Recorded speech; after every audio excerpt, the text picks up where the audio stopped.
It all started November of 1966 in Point Pleasant, West Virginia. The locals saw something up in the sky. Something with wings.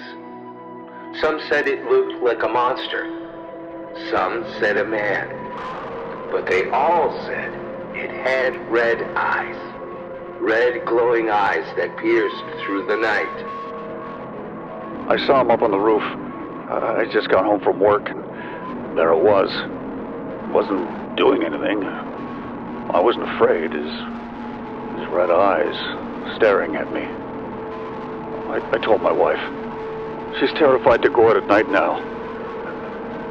I do. I hope to see it again. I was driving down the road late after work. This huge bird swept down towards my car. It cracked the windshield. In the rearview mirror were these two red eyes. I stepped on the gas, but it kept getting closer. I was so scared. It followed me for half a mile before it flew away. I didn't tell anyone for months. Not until I heard others talk about it.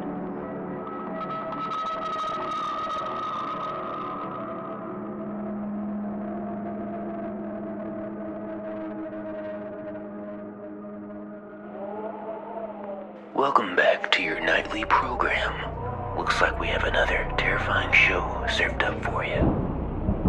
Don't you feel that horrible chill in the air, tingling up your spine? Don't you love it? Caller, are you there? Yeah, I'm here. What do you need on a night like this? Can you play horror for me? You want horror?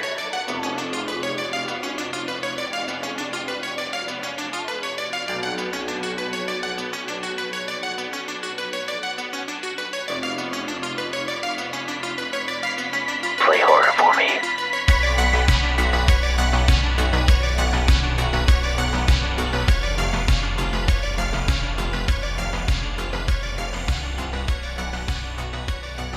I'm Jesse. And I'm Callie. I'm Logan. And this is your newest installment of Play Horror for Me. Tonight's movie is The Mothman Prophecies. I'm still not allowed to say the movie title, so. Yes, you got those privileges revoked. I know. Yeah, just what was it? After dawn? What was it? Just after dawn. Yes, Just after dawn. After dawn. What is it? Yeah, it's fine. And what's the synopsis of the Mothman Prophecies? Who wants to take it? I first want to start by saying we're dedicating this episode to Joshua Michael Ward, because without his vision, legacy, and inspiration, we could not have selected this film for this evening. And it's his favorite film. So Thank you, number one pumpkin weenie. yeah. He's our number one fan because we do take listener recommendations, and this was our biggest one. So he's the biggest fan, so he recommended this movie to us. It's one of his favorites. He begged us to do this movie. So this is a little out of the norm for what we would typically choose, but in reverence to our number one fan, we had to go ahead and do it. So to me, the synopsis is that there are strange things happening in West Virginia, even stranger than the normal strange things that happen in West Virginia. And so this is about a journalist's journey to uncover the truth. Exactly. From Mark Pellington, great atmosphere, just great early 2000s, has that early 2000s, late 90s feel, which is our prime years when we were little kids, and just absolutely great. Kind of has Empty Man, like if you're a fan of like The Empty Man, kind of has that kind of moody, just a good kind of like a thriller drama feel to it with a little horror dashed in. So kind of feels like Signs in a way. It does. That's a good, yeah. Yeah. Kind of like The Ring has a Ring feel. I think this holds up much better than The Ring. Yeah. I watched The Ring recently. I don't think it holds up that good. I don't think, like the horror stuff, I think it comes across more cheesy and more tame than it was when we were kids. I haven't seen it since, I guess, like when it came out, probably. So, And, so this is a really good really great movie.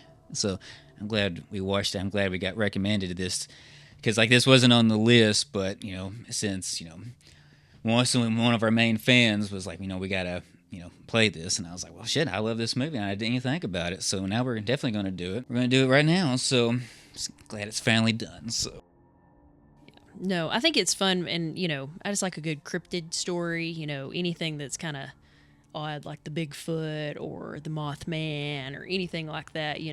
Bell Witch. Shout out to Tennessee there. But I think it's fun to kind of see. It's one of those things I always have heard of, and like knew there was like, the statue in West Virginia, and people talk about it, whatever, but was not something I was super familiar with, like the whole dynamic of. So now I'm gonna have to do more research after this. Yeah, exactly. And it's just really interesting to see a movie that deals with this subject matter, like a cryptid, whatever, but it doesn't feel goofy. Yeah, it's like it has a classy feel to it. Yes. You got real actors, a real director, and real money being spent, and they don't lean too far into the whole, like they don't have like a Mothman costume or something. Yes. Yeah. Some guy with wings or something. Like they got a little CGI there, here and there, like the beginning. But to me, that's totally fun. Yeah, because you never like really see him. Like, yeah, it's just kind of shadows of him or his eyes or Mm-hmm. whatever. So, which I think is fun because like everyone sees it differently. Exactly. Yeah. Which I think is super interesting. Just because kind of just hear like Mothman, it's like I think of like the Wendigo or like Skinwalkers or like angels and demons and whatever, and it's just it's just like our minds can't fully comprehend them, how like whatever people believe, but right. Interesting. It is. It is. Say something, Jesse. Say something prolific and. Oh crap, we're in trouble. No, I thought very, very well spoken what you said, Logie. But yeah, it's serious. Like it doesn't have this cheesy feel. So it's like they play it very straight, but it is classy. That's a good way to put it. And I like that they just touch upon the evil. But it's it's a presence that they can all agree is the same presence, but then they can't exactly agree on how it manifests. And I think that's so true of of evil, and it's like or as you said, spirits, spirit world, whatever you want to say about this. It's like it affects everybody a little bit differently, but then they can agree it's the same thing. So I like that it's touched upon, but then everybody has their own experience, and to me that makes it feel that much more realistic. That this is the kind of thing that this really happened, this is happening, people see it, and it doesn't have any cheesy feel to it, I guess. And I'm gonna do a poor job of describing what I'm thinking of, but there's a movie that came on TCM back, probably watched 15 years ago, and it was kind of one of these Cold War craze movies that came out in the 50s where some sort of nuclear explosions happened, wiped out a lot of the world. And so there's this one guy, and he's like underground in a mine, and so explosion happens, wipes out most of the world. He comes back out of the mine and can't figure out where everybody's gone.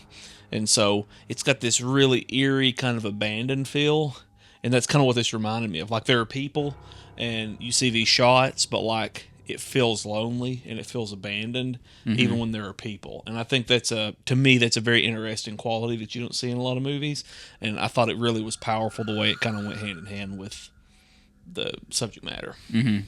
Yeah. That's kind of interesting because, it's like, they touch upon it in the movie how, it's like maybe you may start noticing them, they start noticing you. And it's just like, vast majority of people don't notice stuff. They just kind of live in the whole, about their daily lives. And then, like, once you do maybe start noticing, like, your mind starts being open to this, to forces beyond our, understanding. And then all of a sudden, you kind of feel disconnected from the world. You kind of feel like you're almost on your own or something. So, yeah, I feel like that's an interesting kind of a thing. Yeah. Just 'cause I know a lot of people kind of talk about that. Like the more you start to notice stuff, the more you feel disconnected from people or whatever society. So no, and that's a good way to connect it, because I think you think about typically people who are kind of out there, whether that's like musicians or movie and TV producers and directors, but things that are kind of on the fringe because like they almost are connecting with like another realm, so to speak. So it's kind of the same thing but different. But like, the really great musicians, it would probably be hard to sit here and have a conversation with because they're just like so talented at what they do, and they're on another level because they're that connected to the music. And so this is kind of the same type deal where you're connected to that spiritual awareness, I guess, for lack of a better term. And so it does pull you away from the world. So hadn't really thought about it in those terms, but then great credit to the director for giving it that feel. And, I always, no matter what movie we watch, I'm always talking about the way it makes you feel and, different things that you kind of pick up on like that. And, you touched upon it. I say it about everything, but it's a time capsule movie from our childhood. Yeah. Not that I watched this growing up, but it's like the cars and the feel and the blocky cell phones. It's like I just feel right at home watching this movie because it's all stuff that we grew up with. And, it's like, I think, kind of going off of that, too, all the feel of it and everything, but, like, it's set in West Virginia, so, like, you have some shots in D.C., but then you have shots in West Virginia, and I feel like they do a good job of making it feel like, okay, this is like a working-class town, like it's on the river, like there's a grit to it. And part of that, I think, is that, like, late 90s, early 2000s time capsule, like, I feel like they just have, like, a certain kind of grit to them. But I think also, like, it really plays into, okay, this is West Virginia. These people are a little different than maybe these people that he's used to being around in D.C. It's a little bit different than what he's accustomed to. And I think that grit is fun that you kind of see come through. That's a very good point because, like, any of these river towns that I've been in, especially like on the Ohio River, on the Mississippi, they do have just a certain feel and a certain grit. And so, like, kind of reminded me a little bit of The Deer Hunter because it's like, it's not shot in New York or some of these big cities where, you see a typical story, but it's in Pittsburgh. Yeah. So Pittsburgh is like this big city, but then it's got this just real, it is on the river. You go to these steel mills. So it's kind of that same just real genuine feel about the characters. And of course, as a crow flies, Pittsburgh wouldn't be that far away from where this is set. So then I guess that may be, somewhat accurate too. But yeah, I don't know if they actually shot in West Virginia or if they, shot somewhere else, but it looks exactly like what you'd expect. And so then now it's like, as I've said on many other occasions, like, to me, one of the main qualities of the movie is, do you want to read more about it? Do you want to learn more about where it was shot, learn more about the director, what else they've done? Do you want to go to West Virginia now? And it's like, well, yeah, I do. I never have said, I want to go to West Virginia, but it's like, now I want to go to this town and look around because it looks like a cool place. Mm-hmm. Especially that, because it's just the way it is. Cause it's so like he shoots it perfectly because you got the main drag and you got the bridge, which is always there in the previous scenes, and you got like that beautiful huge courthouse. Like, and I think you can really get a sense of it kind of marrying that, northern industrial feel with kind of like the quaint, quiet of the South. So you can kind of see that it's there almost, on the border between those two worlds. So you kind of have this downtown area, like when he's walking out of the downstairs like bar. Yeah. So it's this pretty brick building. He's walking out of this like basement bar. And you're like, okay, that's nothing we would see around here. That makes me think of like Chicago. Mm-hmm. But then he's walking down this street, and you've got the small little police station, and paint store. Paint store, the dress shop, all this stuff, and you're like, okay, that could be in Sparta, Tennessee. Yeah. So it's fun. Such a beautiful, and like you mentioned the Deer Hunter, just God, because once you see that movie, it just instantly burns. That town gets burned in your brain. It's like her house on the hill, and over. You see the factories and just all these little houses and stuff, and just because you don't see that anymore, because everything's shot, in like a couple of fucking cities in Georgia or like Vancouver or I think South Carolina or something. Mm-hmm. Everything just kind of looks the same now. So wherever the biggest tax credit, you don't get these nice, get so many beautiful, unique towns everywhere, but no, you can't shoot there because it's like, it costs $100,000 more. We can't do that. So. So it's just nice to see older movies, Yeah, and like, because there is a realness, like, because it's like, that's like a real downtown somewhere. Mm-hmm. Like, that's a little downtown. Like, that could be Sparta. Yeah, exactly. That's the main drag going through town. Okay, like. And then the way she says, that when she picks him up the first night after the bathroom, where she's like, oh, like where you going? It's like, oh, I'm just cutting through, and like, oh, we ain't going nowhere. So that kind of cuts back to you saying, it's kind of just isolated and everything. And because I know some people kind of, some people may mention like Silent Hill or something like, like just connecting. You're kind of like in this weird kind of dreamy like, place and stuff. So because he's almost like in a dream, like what's going on, you know? It's just. I can only connect to Gordon, this one guy that, pointed a gun at my face the first time I met him. But he's the one I can really connect to, this cop. Yeah. No, because I really thought maybe at the end it would be like he had been like in a coma from the wreck or something. Like, I really thought that we might see something like that because it's kind of shot like it's a dream and like nothing makes sense. And most things don't make sense in a dream. Yeah. It's like, oh, you keep saying I'm showing up here every night, or, oh, I'm making these phone calls that I'm not making. Like, so I really thought that might be kind of how we wrapped it up. But I mean, the ending was good, so I'm not complaining, but I just had that thought as we went through.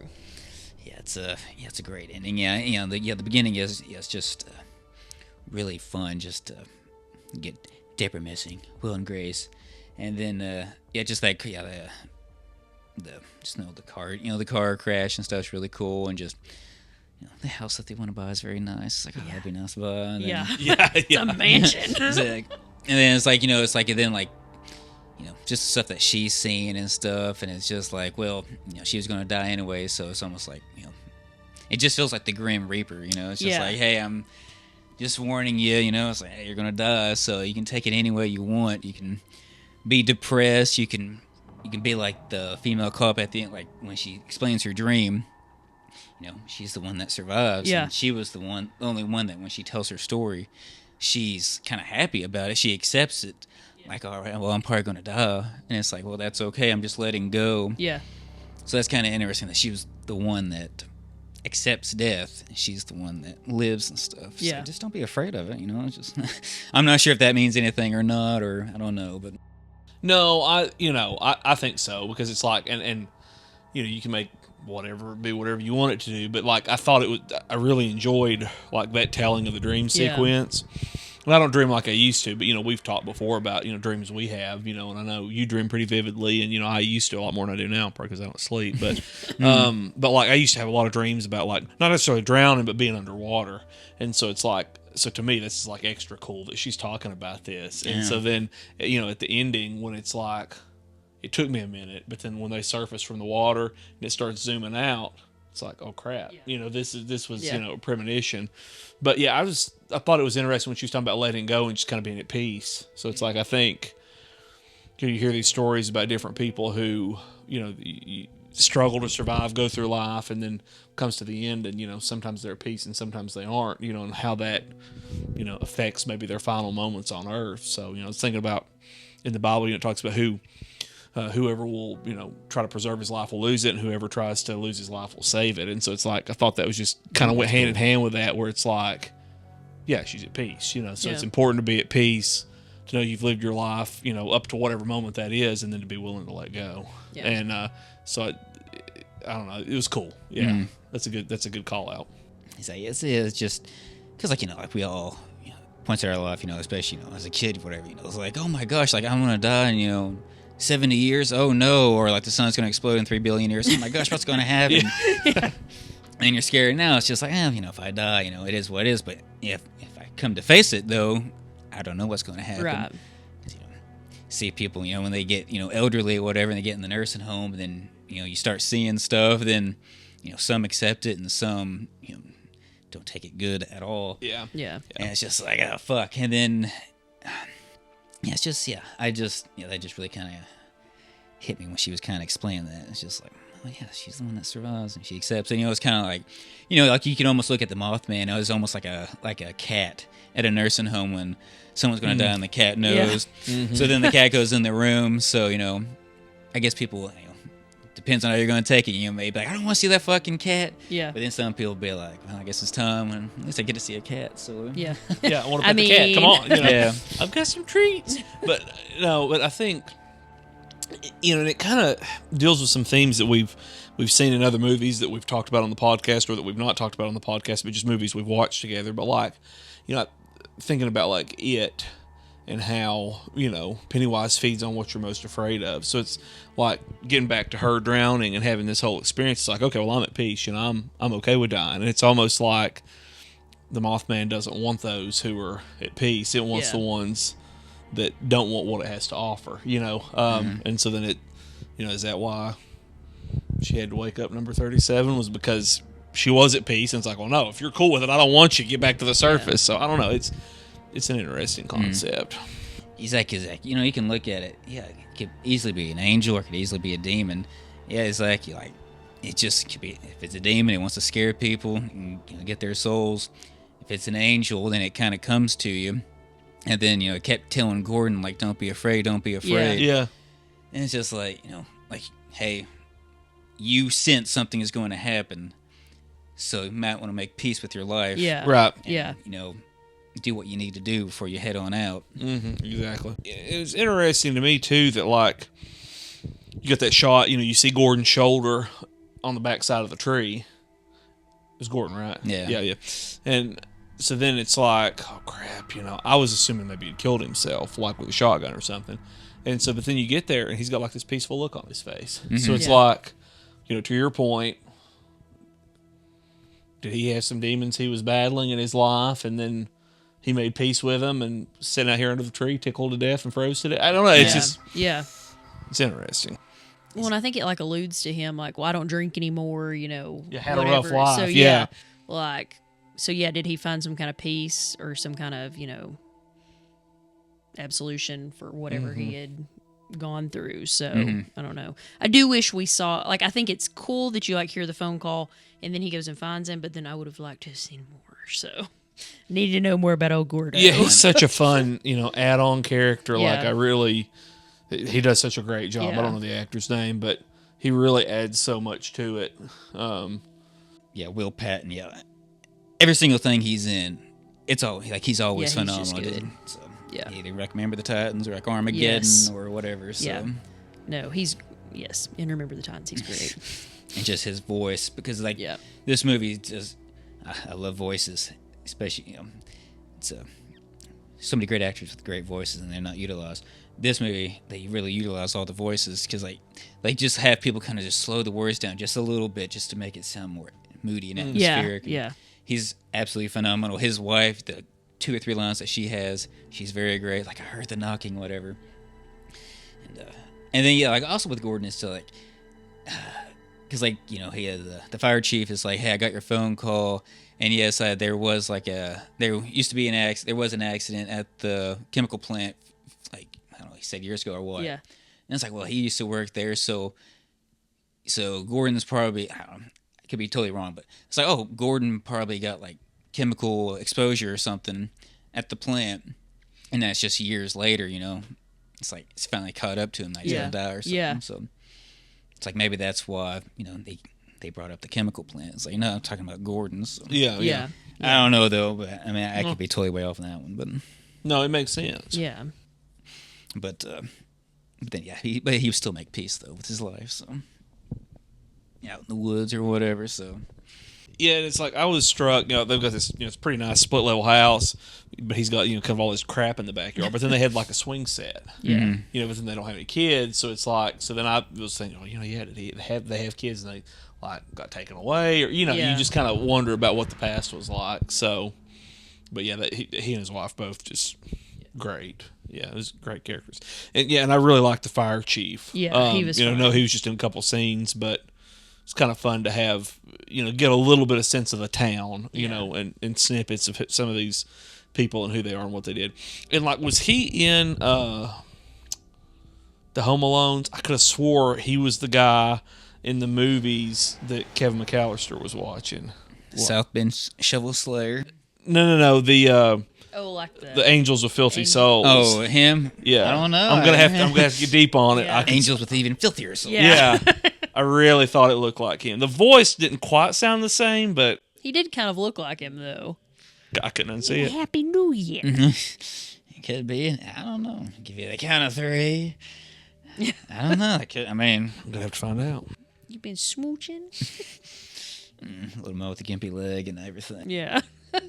Been smooching We'll with have to everyone, see, baby. so. Anyway, so Let's quote the whole movie now. It's a good movie. It's, It is. Buzz, your girlfriend. Wolf. And then, yeah, great movie. So. We'll do that one next time. Exactly. We'll do it next year. This year's, yeah. And, yeah, it could be, yeah. Then you also, you got the one woman who saw it, like, outside her window. She was fun. I loved her. It was like, is she a real person that they've just found in West Virginia? I hope so. Probably was. we've got $1,000 for a little bit of your time. Okay, she was great. And grandson just kind of Yes. stumbles into the frame. Yeah. And you're like, are you supposed to be here? Yeah. But then it just makes it feel real because it's just kind of like, oh, grandma, who's out here filming you? Yeah. No, because I expected him to kind of be like, hey, why are you talking about that? You don't need to be talking to them about that. Or, like, why are y'all here asking her that? That's going to upset her. Like, and it was like, no, he's just kind of randomly in the background. Yeah, and it's like, I just love that. Yeah, it's like, her scene's great, her voice is great, and then, when they do the nighttime shots and the filters they put, kind of feels like The Ring in a way, Yeah. like very stylized, but creepier than The Ring, Yeah. I think, because the music's great, but yeah, you go to the couple that were making out and stuff. Their stuff's great. It kind of just feels like, some podcasts today where, they want listeners to call in with their own ghost stories, ghost, experiences, whatever. Yeah. Just kind of feels like that, or like some docu-series, like My Haunted, whatever. And, you just get people to kind of just tell their stories. And so, that scene feels very modern. Yeah. With, what we see today. But yeah, I just love those scenes just because you got people telling creepy stories and they're just telling it with great voices. It's very fun. So, because even the couple's great, it's just, they seen this thing and it's just like, we're going to get, engaged, whatever. And it's just like, we saw this thing and I don't know what it was, but No, probably I going love to it. die. We were like making out or something. And then like this thing came up or something. I don't know. Like, my eye's still not healed. No. Yeah, and then I think it's fun that he's on the bridge and she's in the dress shop. Yeah. And it's like, in what world is it Christmas Eve and she's shopping for a dress? But then it's like, it doesn't matter. Back to being kind of like a dream sequence because he's on the bridge and she's getting the dress and everything's about to happen. All at this one point in time and everybody's here. So yeah, that was a cool little full circle because at first I was like, who is that? And then I was like, oh, okay. It's a great movie. Got sidetracked by Home Alone. I don't know. Yeah, I shouldn't have dropped that bomb. Can't talk about Home Alone around us, okay? And, I think it's neat. I feel like I just really noticed throughout that they really played up the red lights. Anywhere that there was a red light, a lot of the Christmas decorations were red lights that would be typically well, why would you have a red star on top of your Christmas tree? I mean, that's fine, but that's not the typical. Or they would play up tail lights or the caution cones on the street. I just thought that imagery was really fun throughout because you're everything just looks like the eyes, everything you see. And then that shot at the end, whenever he's pulling her out of the water, you see the tail lights kind of around her, and you're like, are those actually tail lights or is it the Mothman? I don't know, but I think it's fun how they play that up throughout. No, that's a good thought because I guess I noticed that, but it's good to point that out. And then especially, I'd forgotten about the cones, but then at the end, that something's going to happen with the bridge. Mm-hmm. But then it's the cables start snapping. He looks up and you see the two red lights on top of the bridge, and it's like, oh yeah, that's cool. Yeah, but yeah, it kind of keeps you on the edge of your seat. It's I love the moment where he's laying on his side in the hotel room and something's about to happen, and he rolls over and his dead wife's laying beside him, and you're just like, okay. But I feel like it's not a scary movie at all, but then it's kind of very scary. Yes. But you're just kind of on edge the whole time because it's what's going to happen, and then the fact that they don't show him a ton, just adds to it because it's okay, well, is it are we just imagining the dead wife laying there, or is the dead wife really laying there, but it's the Mothman? I don't know. Yeah. So, and I think it gives you an opportunity to fill in. Okay, well, what does the Mothman look like to you? Exactly. So your brain just automatically fills in. Okay, this is what I think he looks like while you're watching it, even though you never really see him. So, but yeah, the dead wife scene is fun because you think, oh, he's gonna roll over and the Mothman's gonna be in the corner, or there's gonna be some kind of something. Not at all what I expected to be no. happening. That's what they would do today. Be like some huge jump scare, like some monster, like yeah, like that looks terrible. That you're like, why did CGI. you do that? Yeah, It's way scarier if you don't see. Yeah, you know? yeah. It's because the mind can make it real scary. Mm-hmm. Yeah, and it's kind of, let me continue to draw random comparisons to other things that cross my mind, but I do, you're talking about voices, Logan, how much that plays into it and how powerful that is, but I do love, like, the phone scenes where, so much of, like, his experience with, the Mothman is just talking to him on the phone. So that, like, it reminds me of Scream. Of course, you eventually, you see Ghostface, but then, like, so much of it in the beginning, especially, you're setting it up by just the voice on the phone, and so it's just a powerful way to kind of conjure an image that I don't feel like a lot of directors really tap into. Yeah, exactly. Oh, wait a second, my cell phone's ringing right here. Wait a second, golly, who's calling me? Who is this? Hello? Who is this? I'm watching you right now. You see us right now? What did we just watch? Mothman Prophecies. Oh, shit. Close the curtains. Close them. Well, if you really know me, if you really know what's going on, what's up my ass right now? Yeah, fuck this. Let's take a little commercial break, please. Looking to add to your family this year? At Gerbil World, we can help you out. We have over 15 species of gerbils to choose from. Need a gerbil in a hurry?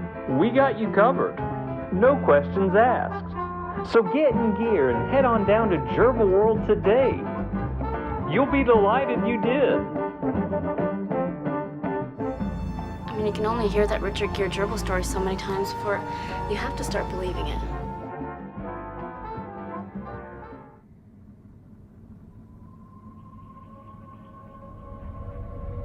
I saw it again last night. Went into my daughter's bedroom to check on her. I looked out the bedroom window and there it was, looking at her. It was the same red eyes. I grabbed her and took her to my bedroom and locked the door. We're not going to stay there tonight.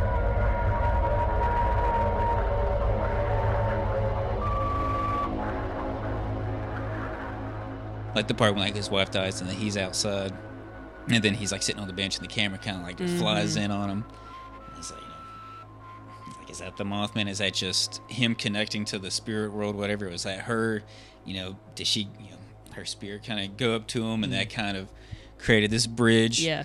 To where he's now more accessible, whatever, to the Mothman, and a lot of, and just that kind of stuff. It's just really cool. Just it's a simple little thing, and that was a fun shot too. Like back to feelings of loneliness and abandonment, but like you see people walking, so like he's not alone, but then it just really like plays up that it's like he's the only person in the world in that moment, and so it's like I think it's a powerful shot, and just it being winter.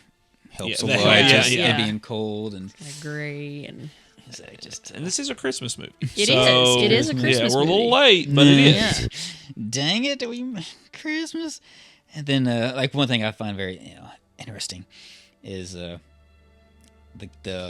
like the screens and stuff, how there's like all these transitions like through like a TV or like through a mirror, and then it's like you kind of push in and it kind of does like this fuzzy thing, and it's just I don't know. I just kind of made a connection, like it's kind of like portals or something. So it's like a TV. It's just like like you're seeing to another place. So that's almost like a portal, and it's like mirrors. I know some like maybe seances or something may use mirrors or something to see something else on the other side, and mirrors are kind of just creepy anyways. Yes, they are. Mirrors just especially because like I don't know if y'all do what I do. Every now I haven't done it in years because it creeps me out too much. Like you just stare at yourself. Just in the mirror, then you just stare at yourself like for a few minutes, and all of a sudden things just start changing, and then it's like oh fuck, and then you don't notice the person you're looking at anymore. It's like all right, I'm done. I'm gonna get out of here. Okay. I think I'm opening up a portal. I don't know what's going on. I didn't mean to. Go to bed. Don't see you. We'll shatter this in the morning, but he kind of does that, in a way. Like he kind of just starts staring at himself, and then like you get the reverse shot because you see the back of the picture, which is a little cool little touch. So Yeah. it's just, I don't know, just. Cause I'm sure probably like Native American, you know, like I guess like Native Americans kind of like don't like their pictures taken. There's some cultures because captures their spirit or something. Yeah. So, I feel like Which at face value sounds crazy, and then you really think about it, and you're like, "Wait a minute, are they on to something?" They probably are. So, Yeah. No. Because you see people on social media, they're all on social media, pictures, and you see them, they're the most soulless human beings of all time. Yes. Yeah. So. Every time does it just suck a little bit out of you? Yeah. Is it almost like vanity or something? Yeah. Or I don't know what that is. Like, I don't know. I guess vanity, I guess. But No, but I think the mirror thing, that's a good point too. They did a good job of playing that up. And yeah, it's like, you walk in the bathroom, you look in the mirror and you're like, whatever, but I definitely don't look in the mirror that often, or like for a long period of time, because I have experienced what you're talking about. And then, two, it's like I'll look in the mirror a whole lot more in the daytime than I will at night. Yeah. So it's like, you just go, okay, bye. Yeah. It's freaky. I don't know what it is. But there is something, because it's like, I think I just always think I'm going to see something else. Like, I'm not going to see just me in the mirror. I'm going to see, something behind me. I don't know. I think it's... Well, I think there's creepy. Yeah, it is, and I think there's something very human about that vulnerability, because you're never going to see something in front of you. You're always, I guess you could, but like if there's something in front of you, you'd already see it with your eyes. Right. But like typically, you're just seeing what's you and behind you. So then you're automatically vulnerable because you're going to have to turn around to face whatever it is. So. Some fun shots. Mm-hmm. I love when he bashes his head in the mirror. Yes, so because you're just like, what's going to happen now? Yeah, is that real? Is it? I don't know. And maybe the face thing. I saw a thing. That they do like that thing. You see on social media or something where they show like two faces side by side and they have a red dot in between them. And if you just focus on the red dot, and then it's like peripheral, then the faces start looking like demons and changing. And then when you look back to the faces, they look perfectly normal. I've not seen that. I haven't either. Because it's very, it's just so, it's like, man, they're so close to each other, but if you're not looking directly at it, then your mind starts, filling in the blanks. So then you have to automatically think, what's really behind everything? What do I actually see? Yeah, what do I actually look like? Which you never really see what you look like in a mirror because it's reverse. Yeah. So, which is always strange. It's an idea, but but that's why some, I don't know. I'm just assuming some cultures are just like, nope, they are not gonna do it. I guess in some horror movies too. I guess they remove the mirrors, they put blankets over the mirrors or something. So I think I've seen that before in some stuff. So I feel like if people are if there's smoke, there's fire. So I say there's something to it somewhere. But and then go back to the beginning of like the car crash. It's like she's I feel like, we're gonna buy the house, and then she's in the car. She's like, yes, everything is just going so great and stuff, and it kind of cuts back to the thing like, my life's going really good right now. And then you start looking around like, oh shit, something probably about to happen. Mm-hmm. So I guess I don't know. She just became more. I guess she just became aware at that moment. It was just like, oh man, everything's going really good, but it could go bad anytime. So you get maybe a little closer, then boom, Mothman shows up, and it's like, hey, you got a tumor. So.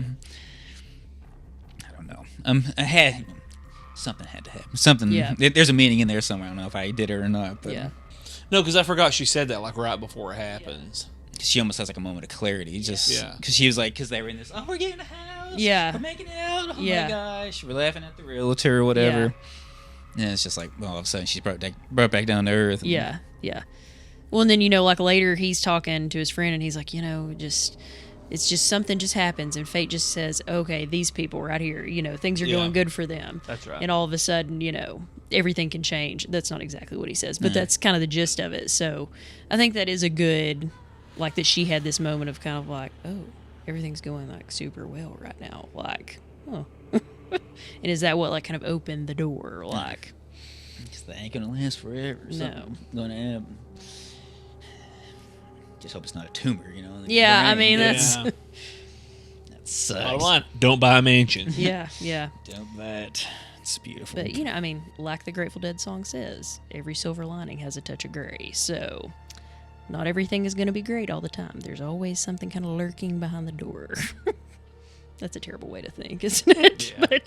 But I mean, also it's like... Sure thought, but true. But, there's usually something coming down the road somewhere.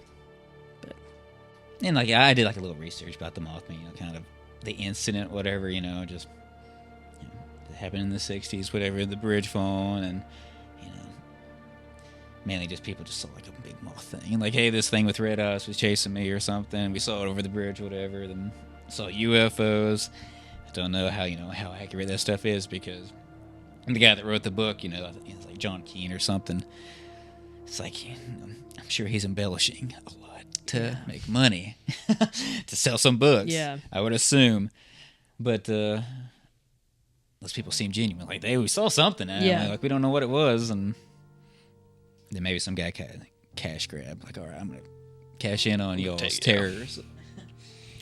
No, but I did love that. At the end of it, puts the text up on the screen. It's like, they never figured out why the bridge collapsed, and he's been seen other places. So you just kind of left to draw your own conclusions. But here you go.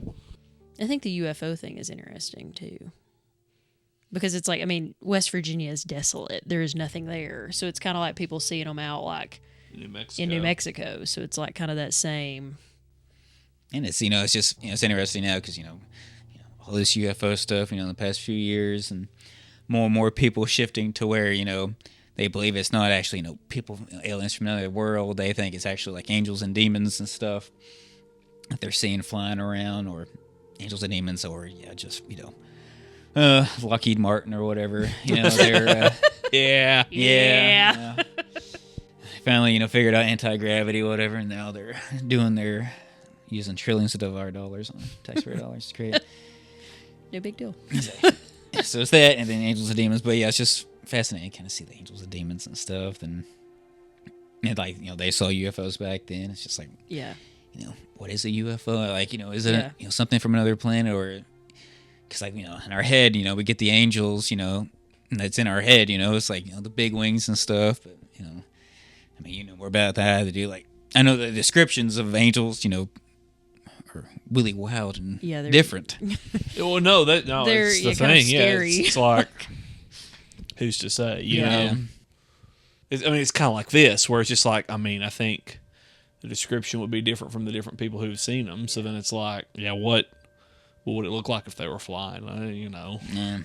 Sometimes it might be exactly what you expect with the big wings and the whole deal, and then other times it's a lot flying across the sky. So no, that's a good point. Different angle, but true. How much knowledge did y'all know about it before y'all seen it? I didn't know there was a movie. Right. So I had heard of the Mothman and had a very limited understanding. Oh, he's in West Virginia and he looks like a moth. But that was basically it. So I'd never heard that there was a movie. I'd also never heard of the Mothman. So whenever Ord recommended the movie to us, it was all brand new knowledge to me. So it's kind of fun, coming in cold. It's like, you always hear about like, Bigfoot or, some of these other Chupacabra things, but it's like, this is one that's just I'm totally oblivious to. And I love that it's not just like lore. It's specific to a specific town. Like it's kind of their thing. Not that he's not been spotted other places, but it's fun that it's not just kind of like Bigfoot, where it's just going, it's this thing, but it's like, no, this is a thing that happened at a point in time. People saw it, and then a bridge collapsed. So it's like, So it was fun for me, and here again, why I definitely want to read more about it and get into it, because I just don't have any knowledge. Just like this little short amount of period of time, people just saw this thing. Could just be a coincidence. Hey, we're seeing this weird thing. So all of a sudden a bunch of people die. It's just like, I don't know. Could be something to it. And cause I know, some people say, like they saw Mothman, on the Twin Towers, or, some other, Mothman, like OKC. I don't know if that was, they saw it there, but I know I've heard the 9/11 thing. Yeah. But it's just like, it just sounds like an angel to me. I don't know, like the Grim Reaper, or whatever you want to call it. I don't know. Something. It's interesting. That is. Yeah, so now we're definitely going to have to get deeper on the... Deep. Because, like some people think, fear, it's like, is fear just, or like evil, is evil just, is evil like a real thing that you use, like there's like a tangible kind of a thing? Could, like infrared or something, like, it's there, but we can't see it, and we can't like put it in a jar or nothing. Like it's evil like that, and it's like, well, it's death like that too. So it's like there's just like an image of death that kind of like manifests to people that get close to or something. I don't know, but yeah, that are aware, like we were talking about earlier. Yeah. Just interesting. Life's interesting. There's so much stuff that we don't know. That's right. That's right. Yeah. So, in the beginning of understanding is realizing how much you don't know. Yeah. So yeah. It's like, I don't know shit, and that's that's fine with me. Yeah, that's right. I'm cool with that. Yeah. I don't need to know everything. You know, like those early 2000s, like aesthetics that thankfully aren't there that much. Like the part, like when he's running across the hospital bridge, you know, it kind of does this thing. That's something that you would see back then. Yes. And like, thankfully, like that stuff's, you know, just very barely there. Yeah. And I do love it, you know, because it just goes back to that time.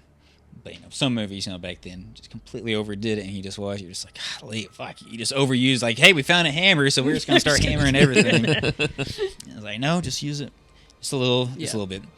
What does it all mean? Don't know. It just means just accept it. It's going to happen, so don't live, because, like, you know, it's a lot like Final Destination, this movie, which I guess came out 2 years after Final Destination. Have y'all seen it? No. I have a concept of it, but I've never seen them. But it's kind of like that, you know, it's like, you know, kind of like that premonition kind of a thing. Yeah. Like you're kind of, you know, sensing something. And it's just really cool because then, like, you know, then they start just living in fear, and it's just like, you're completely miserable for your last few days, whatever. So, I mean, that's way more extreme. Well, but... You know, gory movie than, you know, this, you know. Like, this feels almost like a prequel to the opening scene of Final Destination movies, so. But yeah, it kind of has that cool little Final Destination vibe. At least plot. Not vibe, just a little plot. Yeah. So. It's all fun. It's all fun. You know, I think, you know, play horror for me, you know, whatever. Like Pieces or something. It's like, I just never thought about Mothman Prophecies, so. I thought about doing Signs, because Signs is one of my favorite movies. And to me, I kind of put this up there with, you know, Signs. You know, same time period and stuff, kind of left a lasting impression on me, just the mood and atmosphere. Yeah. No, and I'm glad you brought Signs up, because it's one of those that I have not watched since I was a child, and it terrified me. Yeah. Like, prior to watching that, I had never thought anything about aliens or anything else. And then I was scared to death I was going to look out my window and see one standing in the yard. Yeah. Like, so yeah, left a lasting impression, which I'm sure now I would watch it and be like, why was I scared of that? But, like, I think it is a similar, like, it has that same vibe to it. Like, and I know it came out about, you know, I don't know exactly what year Signs came out, but, you know, same time period. Yeah, 02, 03, 04. Yeah, so, like, but yeah, we need to do it. That would be fun. Have you ever seen it? And we'll record it in a cornfield. Yes. Yes. Don't take that idea. We're going to do it first, you sons of bitches. All right. Back off. Next week, we're growing our own corn. That's it. Just like, oh crap, what movie was that? I can't remember what director. Like, he didn't want to CGI a cornfield, so he grew a cornfield and then sold the corn and made money. I can't remember what movie that was. Interstellar with like Christopher Nolan. Yes. I know he did it. Yes, no, it was Christopher Nolan. Yeah, made some money off of it too. Yeah, exactly. So it's like, all right, I'm here for that. Yeah. It's just so real, because it's just like when you see real stuff and you watch these old movies, it's real. It's like the bridge sequence at the end is absolutely amazing. Because it's like, I remember, like, because like you look at some of those shots, like, man, that looks like they're fucking tearing down a real bridge. Yeah. And I know it's like it's miniatures, and like I've seen like the behind the scenes, and it, you know, really big miniatures, and it looks, you know, absolutely phenomenal.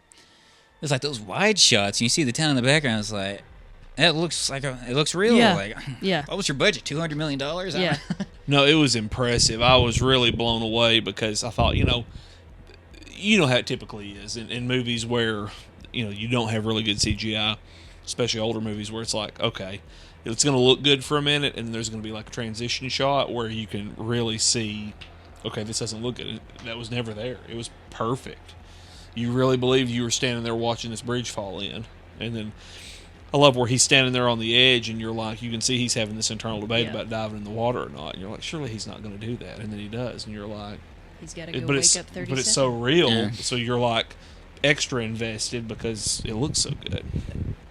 Feel the cold water. It's like, oh, cold water, hypothermia or something, you know? Yeah, and well, she's already set Yeah. the stage by talking about the dream, and well, I couldn't swim; it was too cold. And so then, like, I think my body's already like tensing up thinking about diving in that water. So it's like, it was a great finale. It's just so good. And then it's like, you know, the parade, like the lighting, the Christmas tree, just all those extras. Because, you know, you just don't see it. Because, like, you know, I think it was Scream 6. It's like, I think Scream 6 or Scream 5 or Scream 6. They're like, you know, and the two girls kind of come out of like a police station or something, like reporters, and there's like, you know, 5 or 6. And it's like, I just think of, you know, like Wes Craven was doing in the 90s. And it's like, you know, this would be shot wide. You'd have just dozens of extras filling the background, way more reporters. It would feel way more lively. Because, like, you know, a thing on X this past week, you know, people highlighting a scene from The Fugitive when the aftermath of the train crash, and people are like, oh man, look at that. This scene just feels so alive because you got lights everywhere, you got people everywhere, this huge set, because people are just, you know, starving because, you know, everything's just shot on a soundstage and it's just all fake. You don't see real extras anymore. Because, you know, they just try to cheap it out and stuff. Then, you know, you got fucking unions, and, you know, fucking unions ruin everything. I think, in my opinion. For the most part, I don't know. I have no idea. I'm not part of a union. I don't know. But then... But they do. I mean, it's like, oh, well, you got all these extras. Yeah, we got to pay them this amount of money Yeah. and stuff. Or, you know, doing whatever. Unlike the good old days when it was like, hey, we're shooting a movie down here today. You want to be in the background, Yeah. you know? Yeah. And It's like, now people are just like... I gotta make a career out of being an extra. Yeah. It's just like, what the fuck? It's like, no. But people have that, they have that belief. It's like, I should be able to make a full career of being an extra. So like, maybe that's right. I don't think that's right, but I don't know. But It's like, if somebody said, hey, we need extras, I would be like, okay, I'll be there. You don't have to pay me anything. Then I could be like, I was in this movie. yeah, that's my payment. Yeah, you know? like, you know, it's like send me the Blu-ray or something. You know? yeah, yeah, it's fine. Give me a coupon. But yeah, it's just when you watch this stuff. But yeah, that parade scene, just all these extras, just like, oh, it just looks so good. Because I'll show you a thing I saw this week. A piece I haven't seen the movie. It's called After the Hunt with Julia Roberts. It cost $80 million. It's pretty much like a campus movie. Pretty much just takes place in a couple rooms, but it cost $80 million. People are just like, how the hell, like, how is that even possible? It's like a $20 million movie. Then, like, they show, like, the behind the scenes, and, like, I guess it takes place at Yale, I guess, and they're kind of, like, in the middle of, like, you know, the classes, like, in, like, courtyard or whatever. Yeah. And the entire thing is just, like, the entire background is all CGI. And it's just, like, and they're not stylizing anything. None of the shots are stylized whatsoever. It just looks completely normal. And it's just like, just because you have the money doesn't mean that you should be doing this. Like, Yeah. I mean, it's just the most absurd thing I've ever seen. And it's just like, you could have just shot in a real location. You didn't have to actually shoot at Yale. Yeah. You could have shot at another college. I don't know what the fuck Yale looks like. No one does unless you went there. Yeah. Yeah, no, it's just, it's Yale. Yeah. Like, if you're doing something like stylized, you know, something heavy, like, you know, somewhat a surreal kind of a quality, then I understand it. But like, they're trying to make it look super real. And it's just like, just film at a real location. Or just film them sitting at a chair. Their conversation, like, it's not life or death that they have to do it here. It's just like, I wonder why just Hollywood's just going, you know, hemorrhaging money when you got this little $20 million drama costing $80. It's like, oh my gosh. But I just thought it was just so, I mean, the special effects look great. I mean, you would never be able to tell that it was fake. But it's just insane. It's just because they just think they can do it. So it's like, well, let's do it. It's like, no, you fly your ass to a location and you shoot there. Yeah. Location that gives you permission. And Old school, yeah. Yeah. But yeah, just watching these old movies, 2002. It was better times. Very old. Yeah. Didn't see this one in theaters, unfortunately, but I remember renting it and just the whole chapstick scene was all, you know, it's like that was very iconic at the time, and maybe that's why I'm addicted to chapstick, man, now. So like that's one of my nervous tics. So it's probably came from this movie more than likely. So as a child. Oh, I Yeah. need chapstick. Chapstick. And I mean, it was a name brand chapstick, okay? I wonder how much they had to pay for I that don't product know. placement. So, yeah, they got half their budget from that. Right Yeah. there. Yeah, So, that's thank exactly you, right. Chapstick. Chapstick money here. Okay, thank you. Yeah, it's a great movie. So, I really enjoyed it. Yeah, it was fun. good. Yeah, I really liked it. what would y'all rank it? Rank it. What would y'all rank it? Sorry, you talking to the mic. How many presents? How many moth eyes? How many? How many Mothmen? I don't know. Yeah, I think either of those are good, right? Because I was thinking like moths, but the eyes are kind of fun. Or yeah, presents is not a bad thought either. Yeah. There are real moths in it as well. It is a Christmas so, film. Yeah, you know, in the Either one. closet. Yeah. What does that mean? That means something. I don't know. Yeah, to me, I would give it like 4.5 moth eyes out of 5, or I'd give it like probably a 90 on a 100 scale. Yeah, because it's like I really enjoyed it. I was here again, hadn't heard about the lore, hadn't heard about any of it, so was kind of skeptical coming in because it's just like, well, I've not heard about any of this, so I don't know. Yeah. But I thought it was really, really good. And it's Richard. How do you say his last name? Gere. Yeah, Richard Gere. Yeah. Yeah, it's like he's somebody that I've always heard of, but I don't feel like I've ever really seen him in anything. So it's like, but I know he's a big deal. So it was fun for me to kind of finally put a face and a style with somebody I've read about and heard about. So, and I thought he did a great job. He's very good at just the little stuff, not having to say lines, just communicating with your eyes and stuff. Really good actor, so yeah, probably say 4.5. So I feel like this is probably like an 80, like an 89. I really, I really love it. So like 88. I would say 88. I was gonna give it a 92. Okay. I don't know what moth eyes that would be, like 4 and. Well, remember, you're allowed to not make it match That's up. right. Yeah. Like 4 7/8 or something. Moth eyes. That seems high. I don't know. You failed your fractions. I failed my fractions. I don't know. I don't teach math. It's overrated. Yeah. But no, I really, really liked it.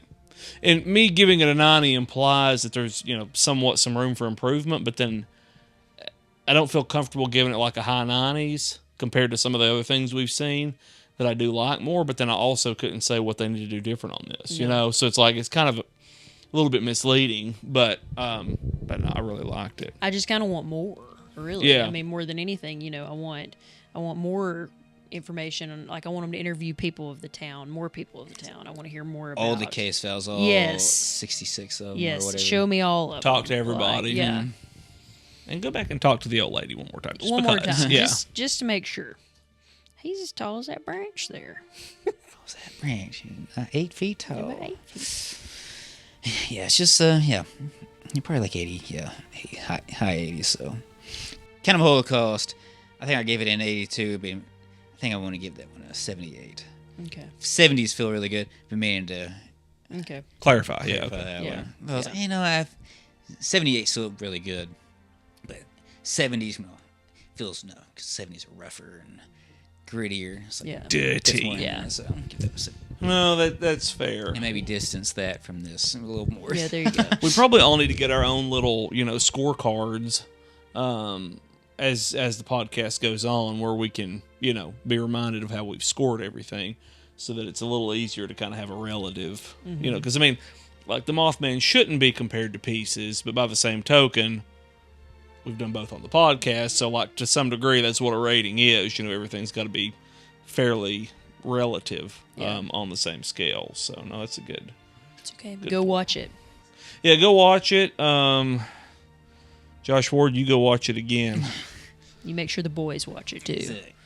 I mean, it's just It's a family film. It is. I mean, kids can watch this. It's fine. It's just it's like like people can like it or what, but I just can't imagine the people out there that just don't like this movie. No. I just couldn't imagine them, and I don't know what kind of person you'd have to No, be. I mean, really, not, I you don't know. Ooh. Oh, forgot best vehicle. Definitely Gordon's truck. Best outfit. I don't know. His Mr. Gere's scarf. I just noticed it several times. It was a good just plaid. Okay. He always wore it with his like kind of trench dress coat, which was also fabulous. You know. Yeah.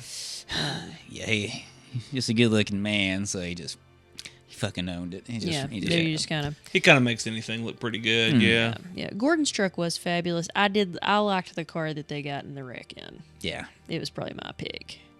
Yeah, I need to look back. I don't know if it was a Beamer or what that was, but I think it was. Yeah, and I like his Audi, the one that broke down. Yeah, you know, yeah. So we had some good time capsule cars in this one. Yeah. Okay, sorry. So we can wrap it up. I just wanted to had to throw that out there. No, yeah, it's like I would agree. Yeah, the car wreck car. Mm-hmm. Yeah, his scar. He's throwing that scar. Yeah, it was almost like a costume. Like, yeah, like it Superman's was. cape. Yeah. And I also enjoyed he had on like work boots with like his kind of dress clothes the whole time, and you're like, you're wearing brown work boots with that. He's in West Virginia, okay? When in Rome. He's a working man. He's a working man. He's on the case. Anyway. Yeah. And I watch it. Oh, sorry. Well, I also don't like how I feel like she should have taken him out of that hotel, and maybe like at one point be like, "Hey, I got a big house. Yeah, like want to stay at my place? Yeah." Because saving some money. Yeah, the motel just kind of gives me the ick, and you're like, ooh. A little drugged in. Yeah. So. No, I think that's fair. Because, like, you know, obviously he's still grieving his dead wife. I get that, but then they do have sort of this strange relationship, and not that like if she had invited him to her house, that it would have been like, hey, come over to my house, you know, with wink, wink. But by the same token, it's like I do, you know, back to you saying you wish you had seen more. Yeah. You know, it's like. You kind of do wish you'd seen some more of their relationship. Because they do almost kiss at one point. Yeah. Yeah. She's spending money on him for Christmas. Yeah. Come on down here. Yeah. It's just Pay for the flight. Yeah. It's a little more than a friendship she wants. Yeah, exactly. Because you kind of think that, and then like whenever he comes back, like during the Christmas parade or whatever, tree lighting or whatever, she's like really excited to see him. And so then you're like, okay, so, but... Here it is. She's got a nice house. She does have a nice house. Everybody in this movie has a nice house. And he's staying in a Roach Motel. Yeah. So. I don't know, freaking motor in. Yeah. All right. Well, I think that's it. Glad we covered it. Mm-hmm. Did it? Great movie. We did it. Did it for the fans. The Yes, Mothman we did. Prophecies. We did it for the Mothman out there. All right. So thank you for listening. Thank you. I appreciate it. This has been Play horror for me. Bye.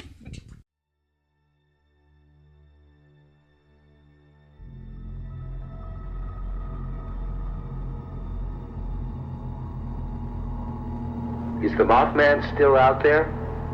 His red eyes glowing in the night? If you're brave enough, look out your window. Look up in the trees, up in the sky. Look for the red eyes.